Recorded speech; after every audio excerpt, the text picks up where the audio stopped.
Assalamualaikum warahmatullahi wabarakatuh. Sebelumnya saya akan memperkenalkan diri.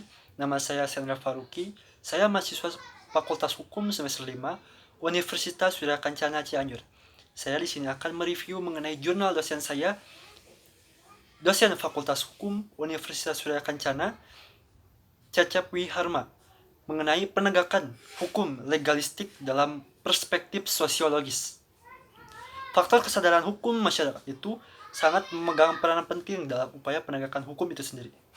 Karena perspektif inilah yang perlu ditata agar supremasi hukum di negeri ini dapat berjalan.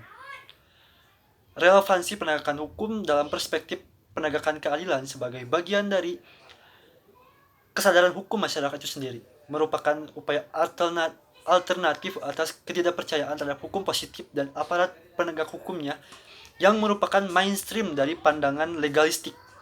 Ketika berbicara hukum dalam perspektif keadilan, dalam wilayah etika atau moralitas, dan tidak membahas masalah-masalah hukum dalam arti sempit, bagaimana hukum positif dibuat dan apakah hukum positif yang dibuat telah mempresentasikan dari unsur rasa keadilan masyarakat, kepastian yang akan timbul nantinya,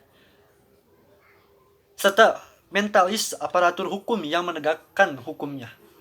Budaya hukum masyarakat tergantung kepada budaya anggota-anggotanya yang dipengaruhi oleh latar belakang pendidikan, lingkungan, budaya, posisi, atau kedudukan, bahkan kepentingan-kepentingan.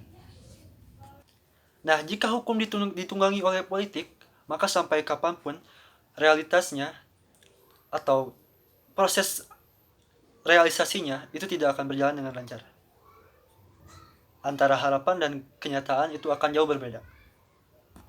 Kemudian berbicara mengenai upaya penegakan hukum sama artinya dengan sebuah upaya untuk memahami hukum atau untuk menjalani hukum. Kendati untuk memahami hukum secara benar, kita harus mempelajari seluruh peraturan perundang-undangan yang ada maupun bagaimana upaya penegakan hukum itu sendiri di masyarakat.